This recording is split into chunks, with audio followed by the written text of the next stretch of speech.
Well, good afternoon, everybody. It's Tuesday afternoon, and it's Close of Business Tuesday. And we're really excited to have two great guests today. We've got Susan Waller. She's from Natural Allies for Clean Energy. And we've got Mike DuHaime.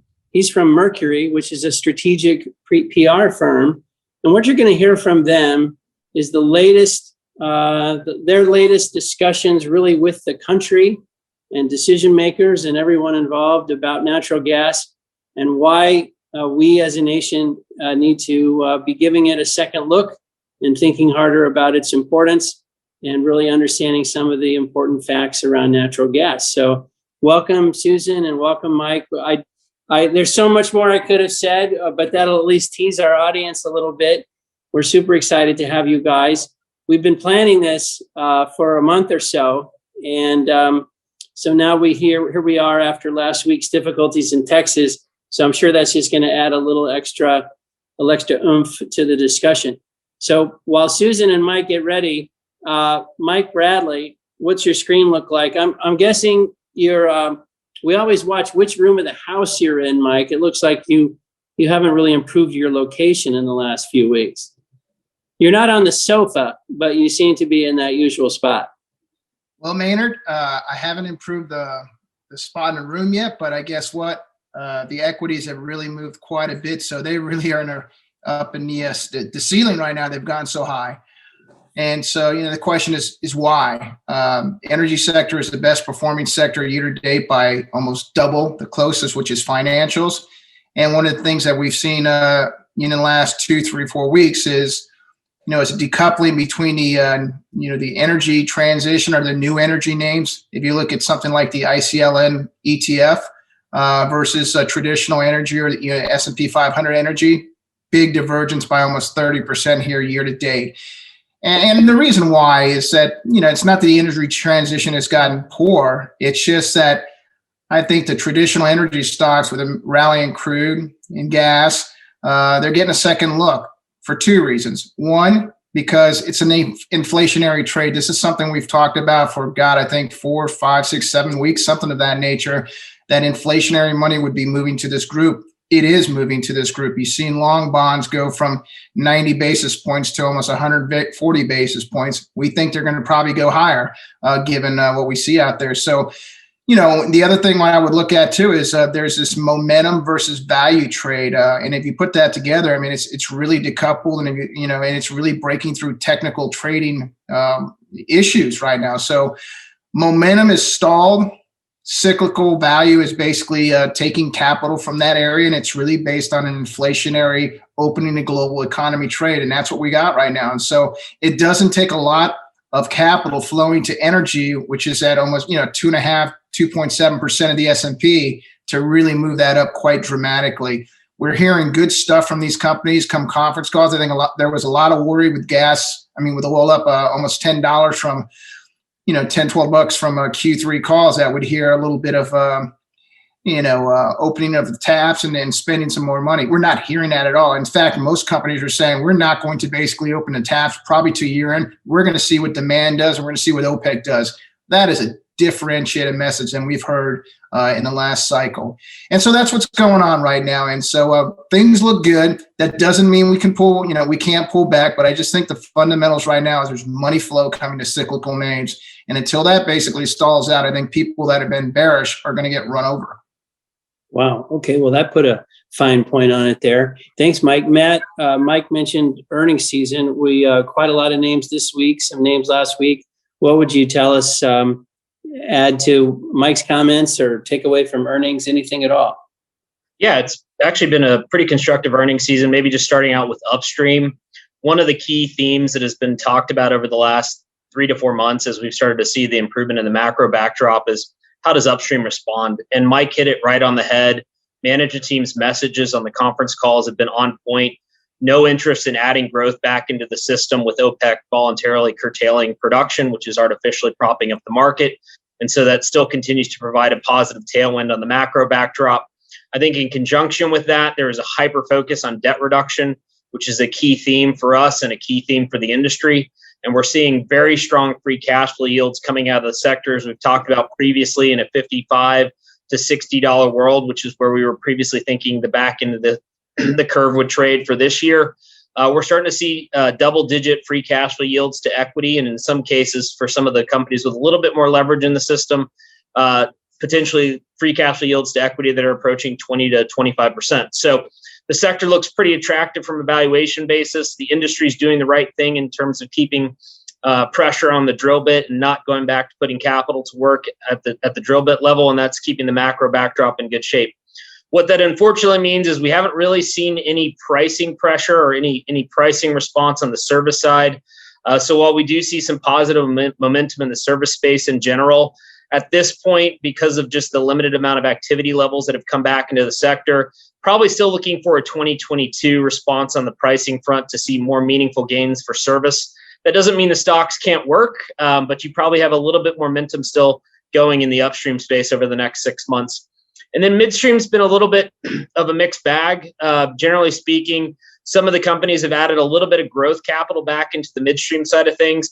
That has not been that well received by investors. Quite frankly, midstream investors have been asking management teams to continue to cut back on capital, work on debt reduction, and look towards buybacks. So there's been a bit of a mixed response on how CapEx has been spent. Additionally, I think there was a little bit of optimism, misplaced optimism in our view, on the higher commodity prices leading to higher growth rates in 2021. And as we've seen upstream come back out and recommit to maintenance capital, you're not seeing any flow through for midstream volumes. And so that's also taken a little bit of sparkle out of the market. So right now, as we think about positioning in the broader space, we are still very constructive on energy equities across the board. We're still very constructive on the macro backdrop over the next 6 months for both oil and natural gas. We continue to lean into the upstream space, but see opportunities really, quite frankly, across a lot of our names in our coverage universe. As Mike mentioned, energy has been beaten so far down that the valuation levels on most of the sectors that we cover still look quite attractive.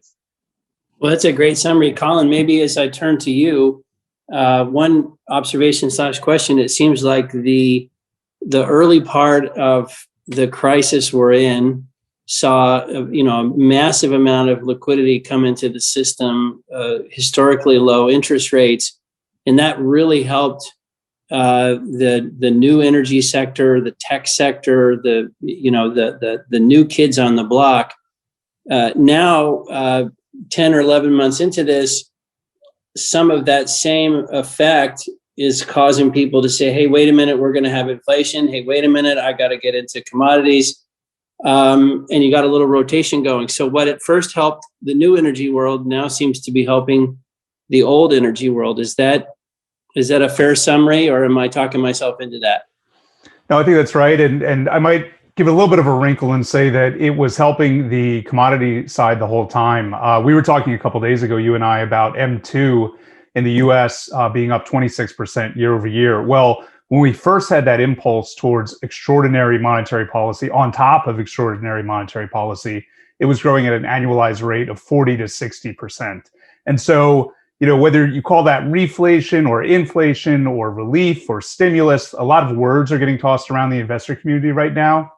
The punchline is that we still need to have food and energy and all of the goods that commodities represent. And so to put this kind of liquidity and this kind of tailwind into these markets is going to give us inflation. And that is what you're seeing get priced across asset classes. And let's not forget that financial assets do not like inflation. And it's been a long time since we've had it. And so a lot of equity investors maybe have forgotten that you're going to get this kind of value versus momentum stuff that Mike was talking about. And I think that stat you referenced, there was an article in the journal about this, but M2 increased last year by the most in a single year since 1943. So the amount of money in the system is really incredible. And to your point, a lot of other commodities we're seeing lift last year. Oil and gas is just came a little later to that party. Yeah, I've got a couple of slides if I can share them, just to give us a little bit of situation and context on where we are. What you're looking at on the top level here are heating degree days for the West North Central US Census region and then the West South Central. And if you're not familiar with that, that's basically the Dakotas, Nebraska, Kansas, Minnesota, Iowa, and Missouri, and then of course Texas, Oklahoma, Arkansas, and Louisiana. And these are the bell curves of weather, is a way to think about it. In the West North Central, we had 70% greater than normal heating degree days in the week ending February 18th.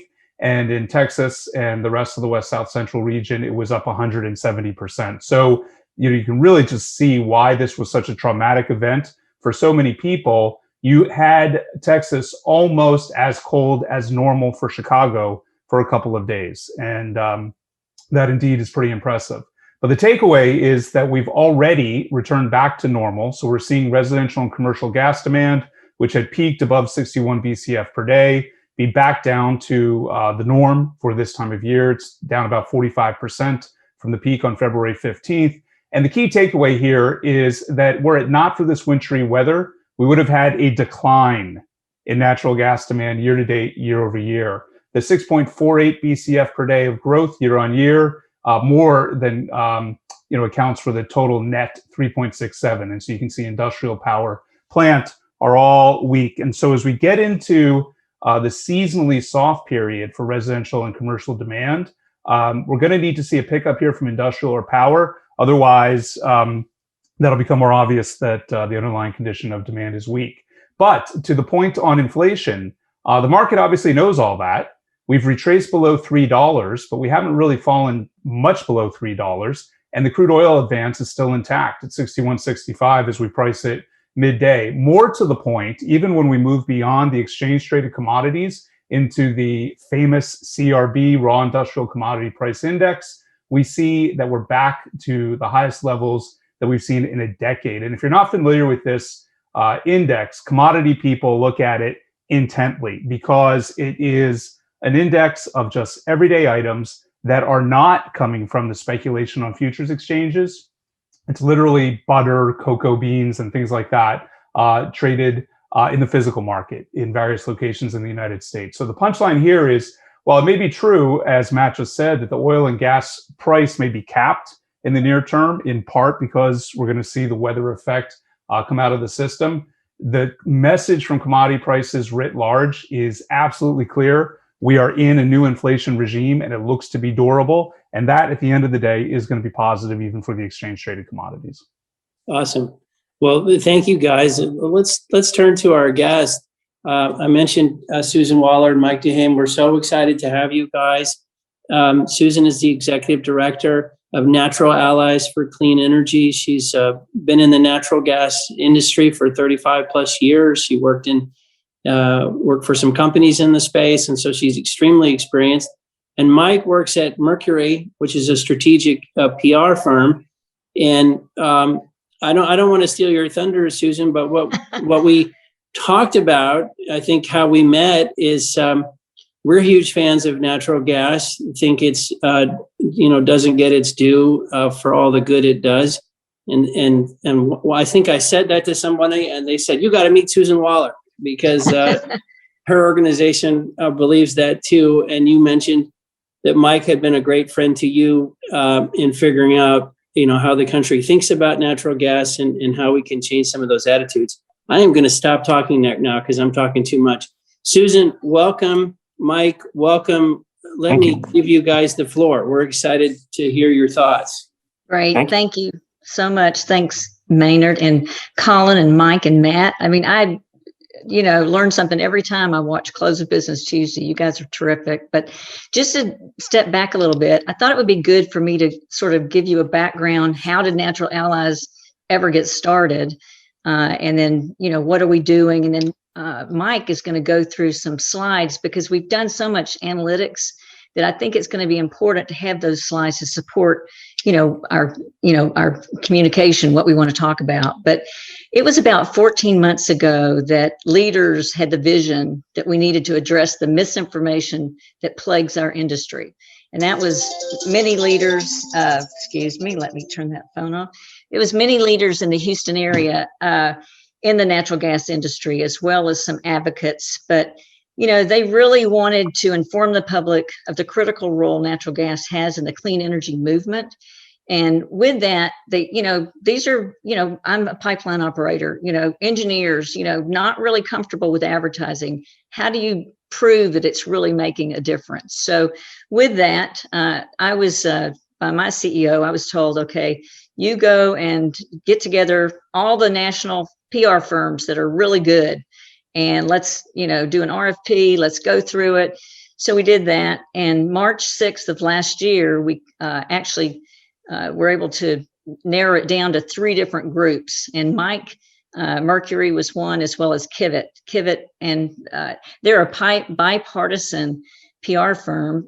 Mike's Republican, Maggie Moran's the Democrat. So we really felt like we had our bases covered. But before and real quickly, it is a 501c4 nonprofit company. So we have a lot of foundations that are members, as well as directly operators and just advocates of natural gas.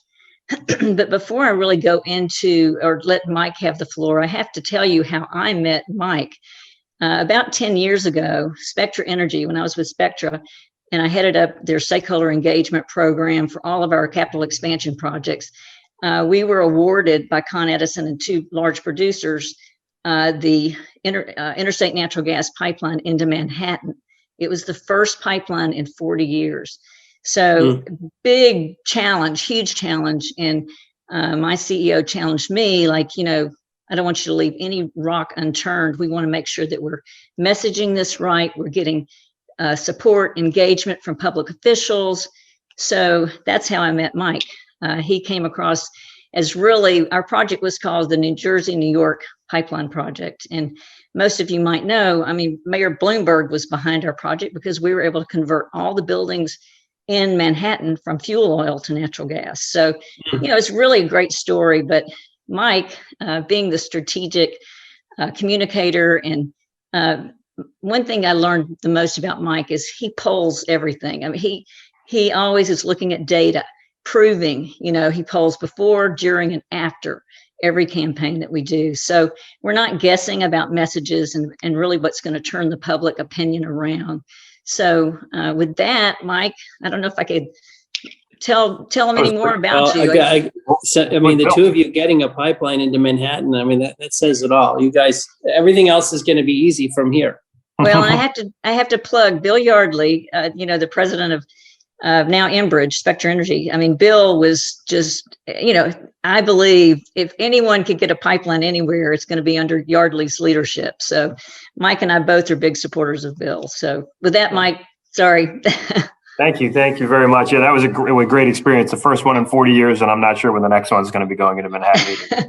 It might be the last one for a while. Sam, maybe you can put up the slides. I'm just going to go through a handful of slides, and then we can just talk as a group here. I'm going to go through just a few slides here about changing the conversation on natural gas. Our goal here really is to look at natural gas and look at the conversation around natural gas. And part of it is to have that change. You guys mentioned natural gas not necessarily getting its due. And part of that is, quite frankly, the polarization in politics in America and policy is that way too many people from a policy point of view are 100% in one direction or 100% in the other direction, right? And that is not just energy policy. That's so many different policies. If you're for renewables, you can't be for any fossil fuels. And if you're for fossil fuels, you have to be against renewables. And the truth is, it shouldn't be that way. And we should be looking at what's best for the future and looking at how we come together to do what's best for a cleaner energy future, which is ultimately what everybody wants, but doing so in a way that's affordable, reliable, so we can move forward. So what we want to do is kind of redefining that role, making sure people understand the role that natural gas plays for cleaner energy, talking about how many emissions have gone down as coal plants have gone offline and natural gas has replaced it, and how much more affordable it is, and what that means, especially to low-income communities, and how important that is. And the reality is there's been hundreds of millions of dollars spent attacking fossil fuels lately, really bringing down that negative brand, really bringing the brand down negative. Natural gas was very high in terms of, Susan talked about polling, very high a few years ago in terms of what the public thought of it. Because people saw that prices are coming down, the air is getting cleaner, emissions are going down. But since then, anti-fossil fuel groups have really spent hundreds of millions of dollars trying to bring, especially the brand of natural gas down, because coal and oil brand is obviously not the same as natural gas. So they're trying to lump them together and bring it down. You've also seen very strong local opposition, state level obstruction to pipelines and to other things to try to change the ability for natural gas to get through. You're looking at places like New England and how they've been strangled by New York and New Jersey in terms of the ability to get natural gas in. You also have a new administration in Washington. You have a Democratic U.S. Senate. You have a Democratic administration.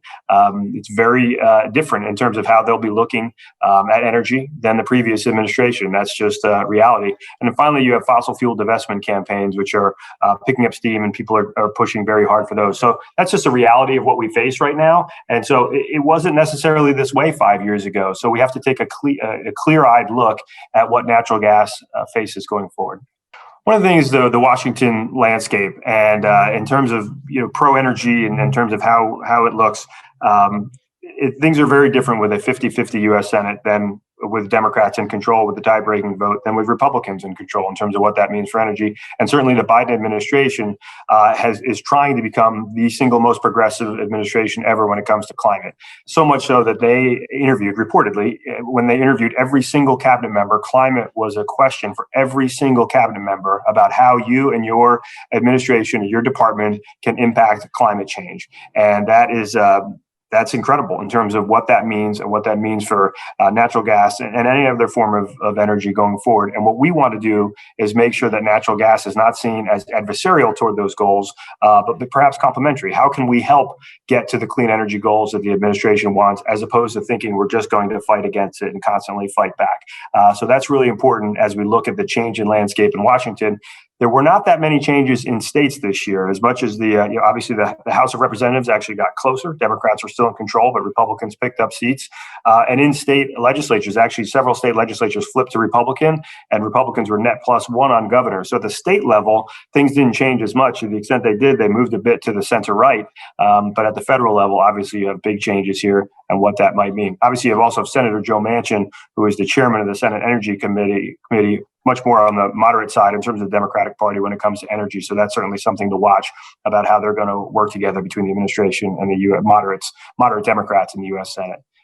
So we created this organization last year, and what we wanted to do was think about messaging and how do we take messaging and make sure that we're not just preaching to the same people who are with us, right? There is certainly when we look at energy, especially when it comes to natural gas, there's a lot of support on the right, the political right, and seemingly less on the left. And so what we wanted to do was, how could we think about communicating in a way that we could capture a broader spectrum of people and talk to folks in a language that they understand and appreciate and understand, and make sure that all the things we know that are great about natural gas get through to maybe a larger segment of folks. So what we did is we did a digital advertising campaign in several target states for the political campaigns of the presidential election. We wanted to go where there was a high level of challenge for us to break through, where there's a lot of political advertising. So we did a campaign in Pennsylvania, Michigan, North Carolina, and we did a little bit in Texas as well, where we tested certain messages. We did polling. We did a whole lot of different advertising around it to see which creative and which messaging worked well and which didn't. After that, did an intelligence report to look at the new reality in Washington and in certain states and understanding it. We now know what works. We know which messages work with which voters. And so now we're moving into phase 3, which is trying to scale this up to become a larger national effort where we can make sure that we're communicating messages that we know work with the voters so that can hear them. So we tested this in several states that are obviously big states, high impact states in terms of political environment, very competitive states. Took a real long-term view of it, and now we're looking over the next 2 years to see how we can scale this up. So here's just a bit of our case study here as we go forward. If you look to the left here, basically we did this 6-week program and we targeted opinion leaders. And by opinion leaders, we did not go to the entire electorate. Opinion leaders generally are people who, by the way, many other people listen to. In many places, it's about 15% of the electorate. So those are people who disproportionately have impact on what people think. So you obviously have leaders in business and journalists and obviously elected officials and folks like that. But you also have people who are just very active in the community, very engaged. You have youth sports coaches, people in professions that are constantly talking to other people. So you have barbers and beauticians and taxi drivers and Uber drivers. You just have people who are very engaged in the community and talking to them. So we tested all this creative, and you can see some of the creative there in terms of what natural gas means in terms of being affordable, being reliable, and also lowering emissions, getting to a point where we get to a cleaner energy future. On the right shows some of the results that we had that were really important and really telling for us. So first, on top there, we had a 16% increase in the favorability of natural gas among people who saw the ads versus those who didn't. In polling, when you're running a campaign, whether it's a political campaign or a public affairs campaign, you ask certain questions of people while a campaign is going on. One of the questions is, have you seen, read, or heard any ads recently about natural gas, or fill in the blank here? You can put in a political candidate's name or whatever. And then you look at the results. You then segment those two out. What does it look like among the people who've seen the ads? What do the answers look like among those who haven't seen the ads? We have a 16% increase in favorability among people who saw the ads versus those who didn't. So we knew that our messages, that you can see some of them on the left, were working. Incredibly, if you look even further down, what you saw were even higher numbers among younger voters, 18 to 34-year-olds. You had almost a third of millennials thinking better about natural gas after you saw this. Now, there's, I think, a misconception that you have many millennials now who are opposed to fossil fuels, opposed to natural gas, only renewables.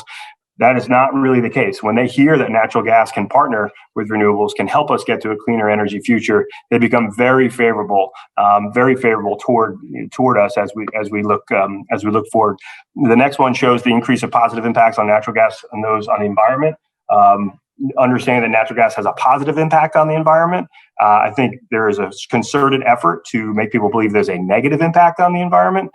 People who saw our ads believe with a higher degree of certainty that the natural gas is positive for the environment. The other thing we saw was higher engagement among African American and Latino voters. We thought that was very important, especially with the Democratic administration coming in. Certainly, African American voters, Hispanic voters were a large part, an important part of President Biden's coalition in terms of winning this year or last year. And what we see here is their engagement was very high. I think we, as an industry, we need to make sure we're communicating very much, because there is a great level of interest in terms of what we're talking about. And specifically, when it came to affordability, we know there's a big difference in terms of affordability between renewables and natural gas. And having that conversation, again, it's not necessarily negative about renewables. It's just the facts that the affordability and reliability of natural gas really matters and really is important. Oftentimes, it's lost in the conversation. We have to have that as part of the conversation, affordability, reliability, along with a cleaner environment. And that's where you're going to likely get many more people to be working together. And so really, coming to the end here, our vision here in terms of going forward is one, we believe that natural gas deserves its own brand. Opposition are trying to drive this into a place where oil and coal, they've driven them into a negative place, and natural gas, they're trying to lump into that.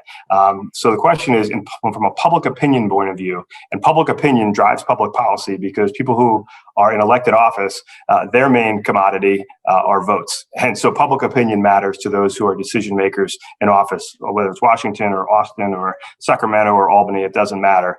The public opinion matters. And so we need to position natural gas to have its own independent brand. Again, it's nothing negative about other fossil fuels. It just needs to make sure that it's its own independent brand. Second, we need to develop and expand allies within core Democratic constituencies. Now, there might be many on the far left who will not ever work with any fossil fuel. That's not those we're talking about. We're talking about more moderate Democrats who understand that renewables can work together with natural gas to ultimately get to lower emissions at an affordable and reliable rate. And that's very important. And then make sure that we position natural gas as an ally, not an adversary to policymakers. People who want to get to clean energy goals by 2050 or 2040, you just can't get there without natural gas.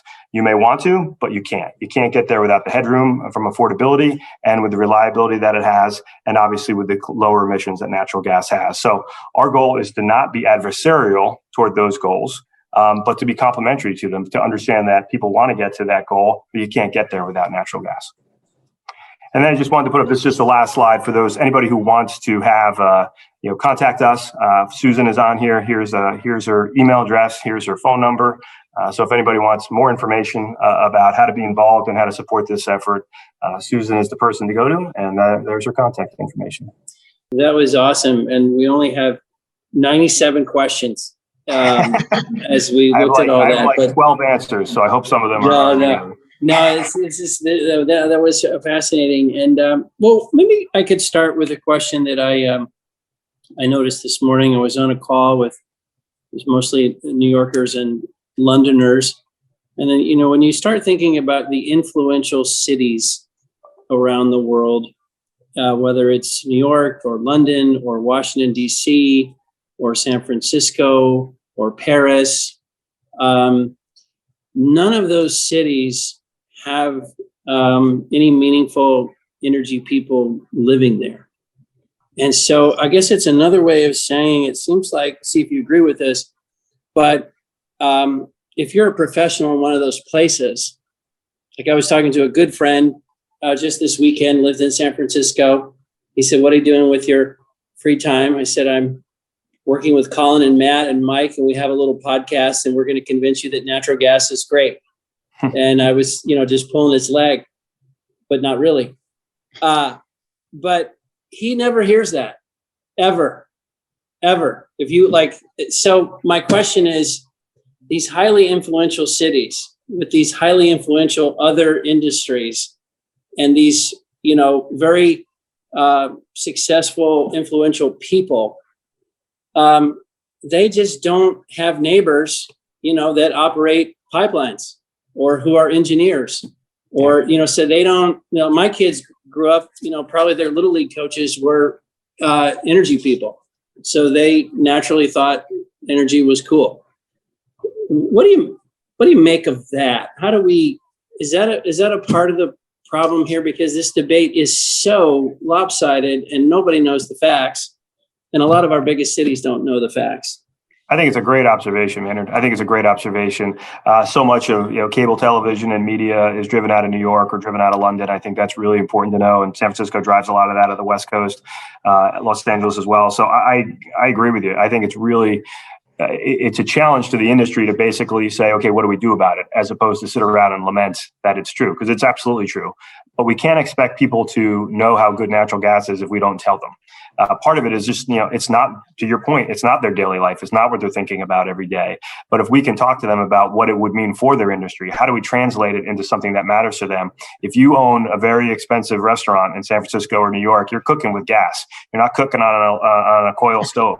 And so how do we, some of the greatest advocates for, anti-fracking advocates are restaurateurs who don't, believe me, they don't want to cook like that. So part of it, it's up to us to bring that message to them. And you're right, some of the most influential people just don't give it thought. And by the way, just like, you might live in the energy world or the finance world, people who don't understand it. And part of it is it's not their fault, and it's our job. We look at it as our job to educate them, and we can do so. Now, it's very expensive to advertise in New York or London or San Francisco, but we can be really smart about how we do it. You can target certain television shows. You can actually target certain individuals. It's so easy to target individuals by digital advertising or direct mail advertising. You can be very clever in terms of how you get it there, but it's our job to take that message there and have that conversation, not be afraid to have the conversation either, to engage in a respectful dialogue back and forth.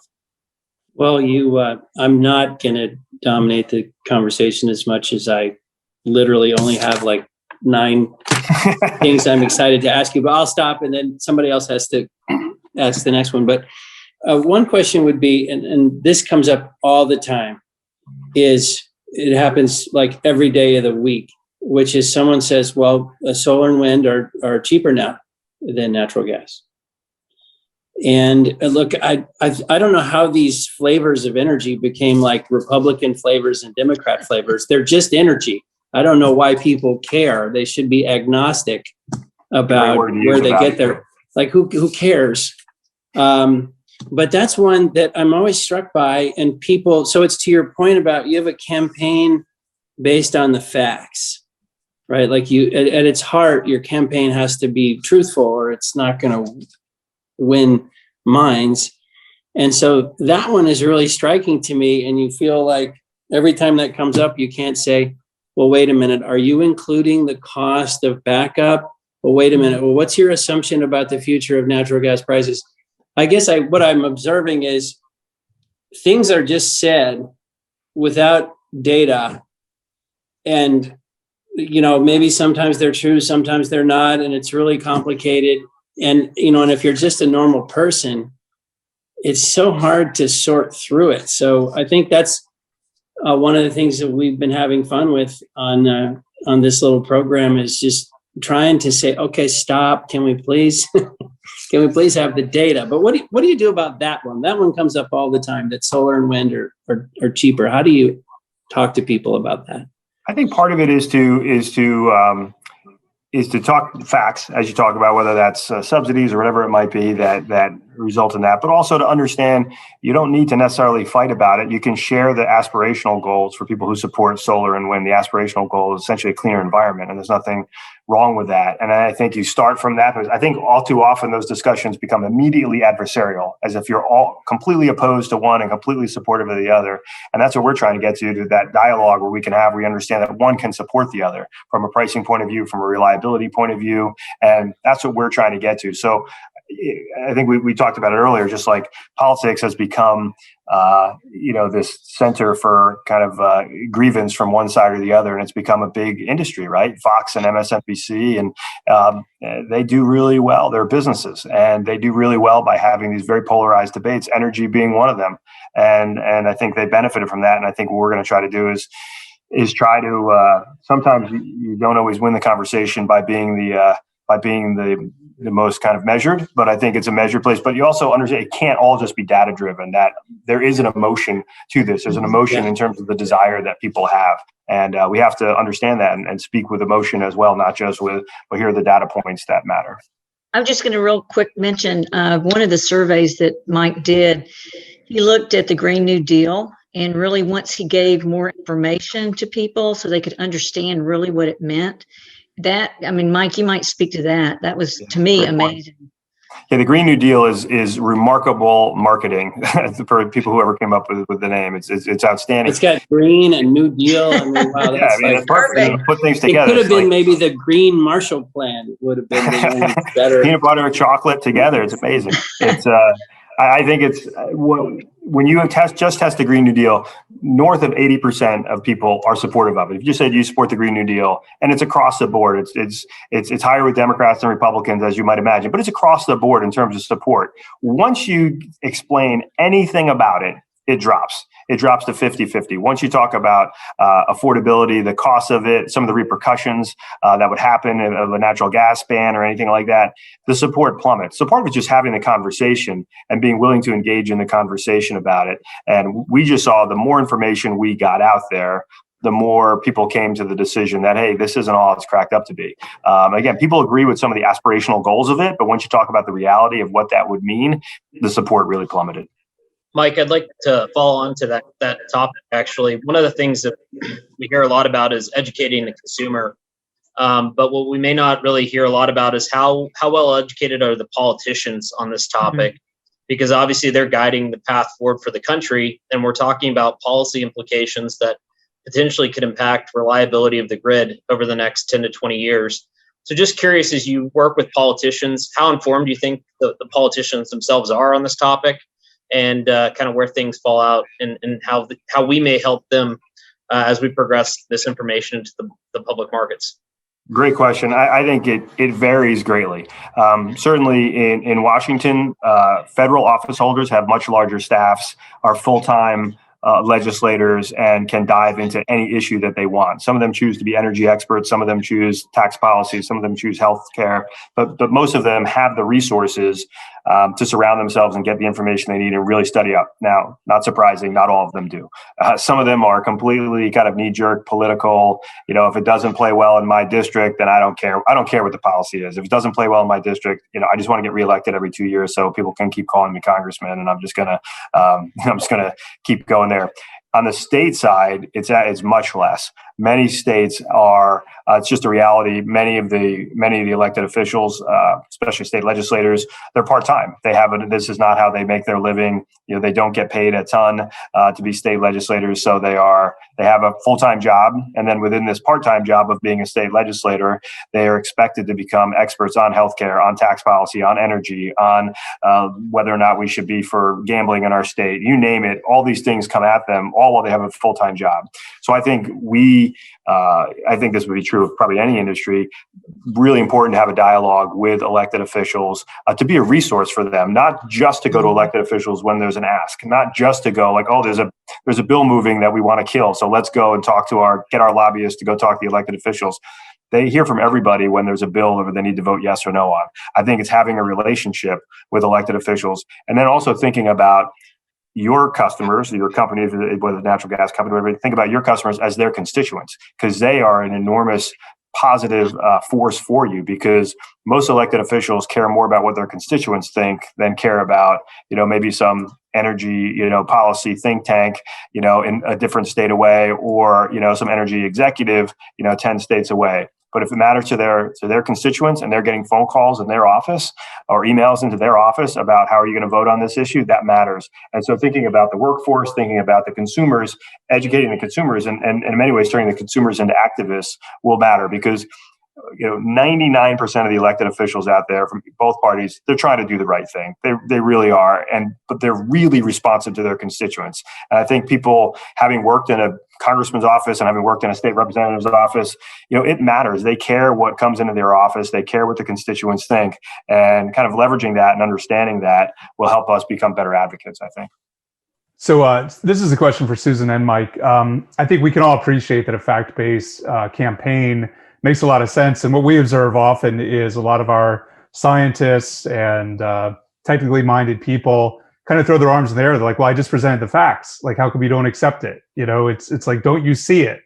Like, why am I still having this conversation? It's kind of the mental, cognitive dissonance that we often see between the geophysicist in Texas and the lawyer in San Francisco or New York. But, I think we all know the reality that, when you use the term campaign, you mean a fact-based campaign. There are people out there, when they say campaign, they literally mean, I want to manipulate your opinion to get to my point of view. And, the range of people could, talk about the ethics or desirability of it.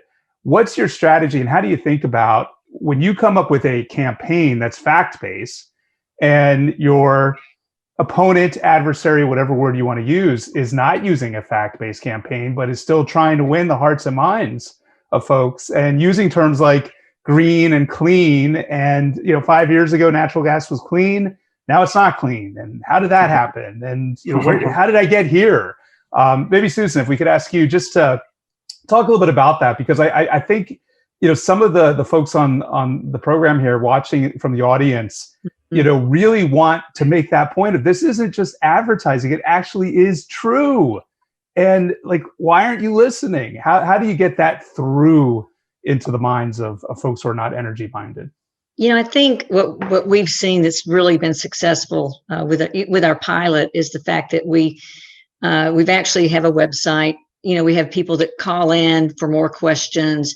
We make it more interactive. I think that's helpful. I would also say that we found out through the polling that 18 to 34-year-olds want to know more about new technology, all this, great technology that's out there. So an example, GTI, Gas Technology Institute, Paula Gant, we're actually working with GTI on, messaging, what are the molecules today versus tomorrow that are going through this massive, incredible infrastructure we have. So, right now, I think that just having a genuine campaign, and really in my experience, people can see through it. I mean, they we're here to stay. We continue, we answer their questions. But Mike, I'm going to let you turn it over to you. He's really the expert on this.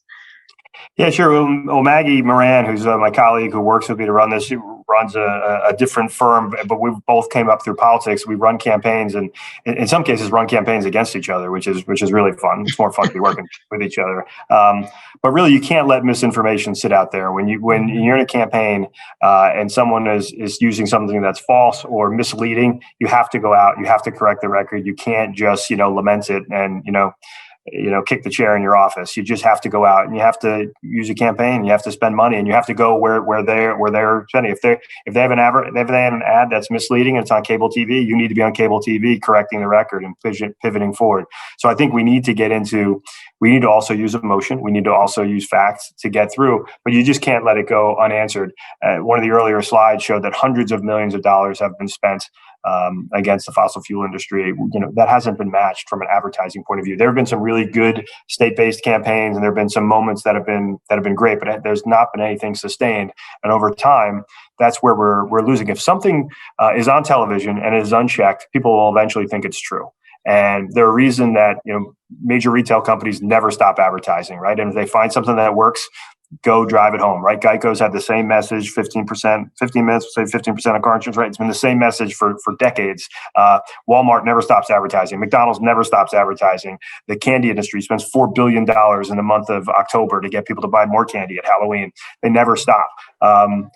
We kind of think like, hey, everybody should just know, but they don't, and we can't take for granted that other people will know. We have to go out there and be our own best advocates. So Mike, you're making me realize that maybe the problem is the last time most of us heard the term gigawatt was in 1985 with Marty McFly and Doc Brown. So maybe we just need to have a little bit more of a constant contact. Yeah. Right. One question, Mike and Susan, that I think is we've been talking about it a little bit. It's kind of interesting. One thing that seems to create this polarization is, and it's hard to know exactly how it got started, but let's just take the events of the last, 6 to 8 weeks. We had Keystone shut down. We had drilling permits suspended. And if you're watching that again from a fact-based view, you're just kind of going, okay, I don't think we helped the climate. In fact, I'm sure we didn't, but we did hurt a lot of jobs and we did hurt our American tax revenue. So you just kind of go, I think we're doing that because we just full on don't like oil and gas. Like that, we're doing some sort of, so I think what that creates is the oil and gas that creates unnecessary hostility towards other green initiatives. Yep. Like the number of people last week who wanted to jump to the conclusion that wind, see, I told you wind is terrible. Like I told you, like there's this built up resentment in the world that seems to have to do with this unnecessary battle we're having. Because honestly, I feel like if I was sitting in Biden's office and I was just dyed in the wool, all I care about is green, I would say, do me a favor, don't stick your finger in the eye of oil and gas. I'm not looking for enemies. I just want to go grow green. So how did we start? Why do we have this camp? If you're green, why does that mean you have to be sometimes anti-oil and gas? Because it just doesn't seem productive. It's making the problem worse.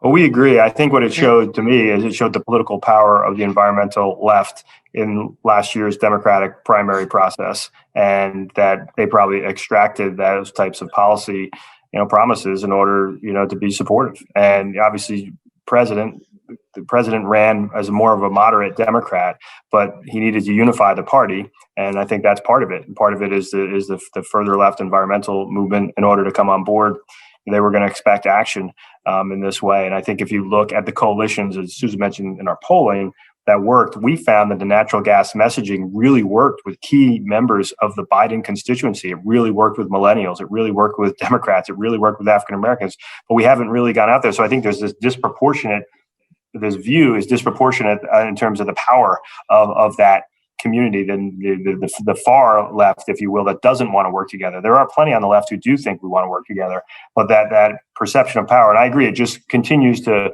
kind of foment this kind of winner take all, it's one or the other mentality, which ultimately isn't going to be beneficial to either side.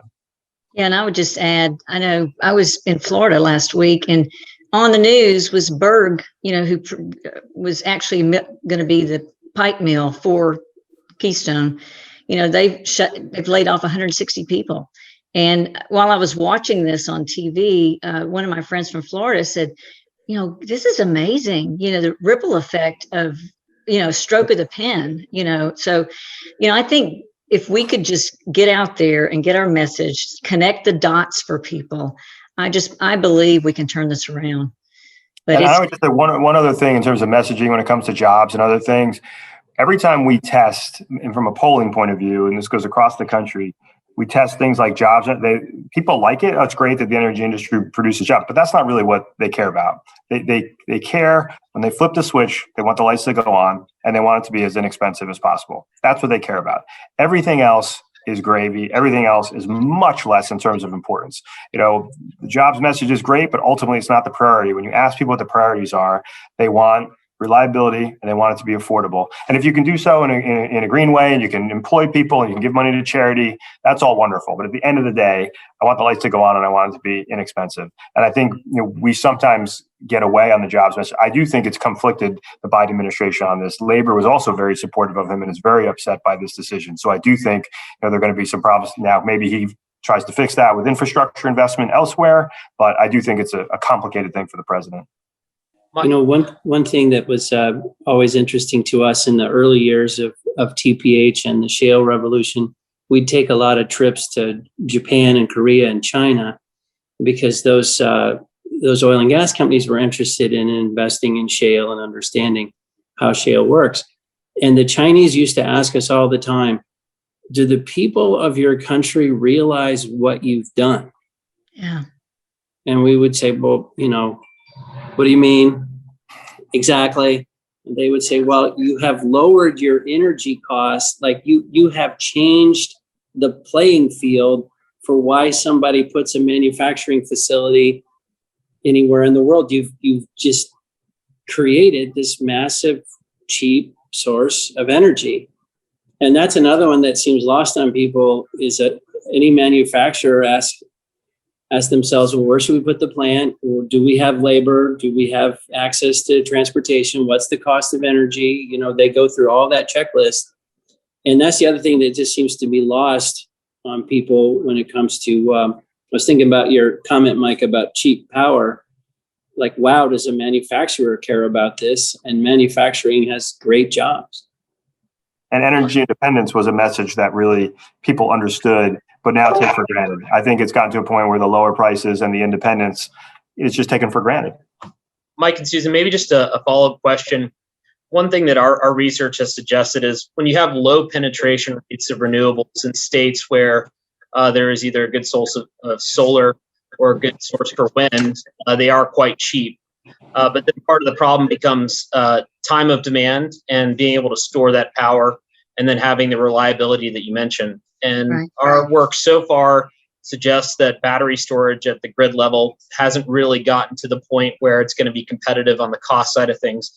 So I was just curious if you might be able to talk a little bit about how gas peakers may play into the transition as we continue to build out solar and wind capacity across the U.S., and ultimately how that may be a bridge fuel over the next 20 years as we look at the path forward. Yes, certainly. That is something that we've looked at. As far as the messaging, I mean, that gets pretty much in the weeds. I think as we go through phase 3 of, developing our messaging, it's, and Mike, you can speak to it more. Sometimes the information gets so complicated that people can't understand. I mean, peakers doesn't make sense to the average person. I actually did a presentation, a roundtable with NECA, the Northeast Commerce Association last week, and evaluated. I mean, the cost of electricity in New England is crazy. I mean, it's crazy. And then if you look at ISO New England and how it's dispatching natural gas versus solar and wind, right now it's definitely natural gas is the lion's share. But right now, I mean, I understand your point, but I think, Mike, unless I'm missing something, I think that might be too much in the weeds right now.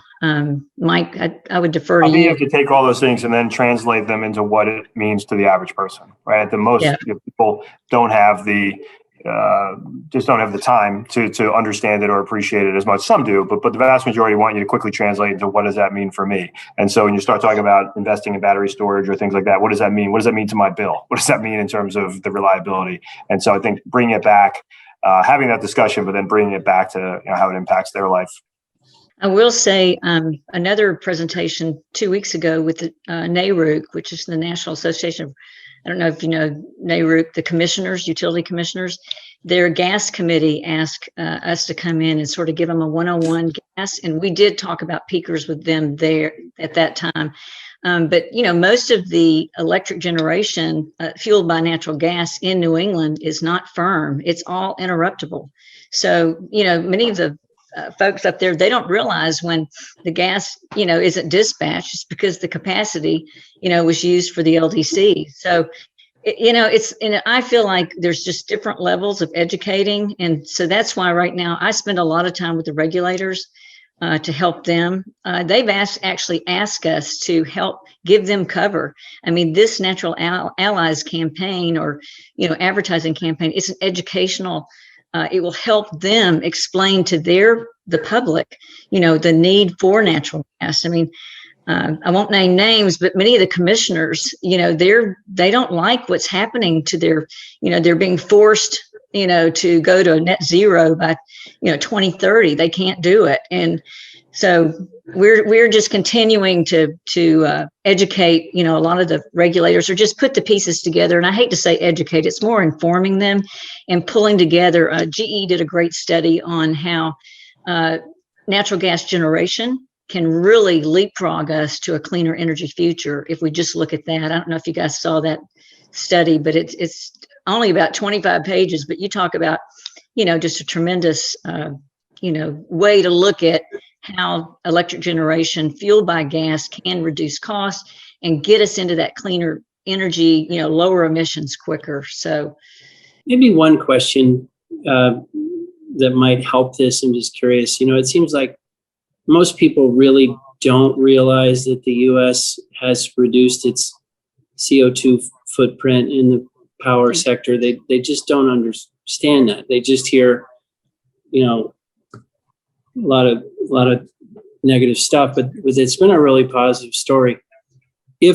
Why isn't the U.S., it seems like this would help, because we're focused on these dramatic solutions that will solve everything instead of just making things better as we can.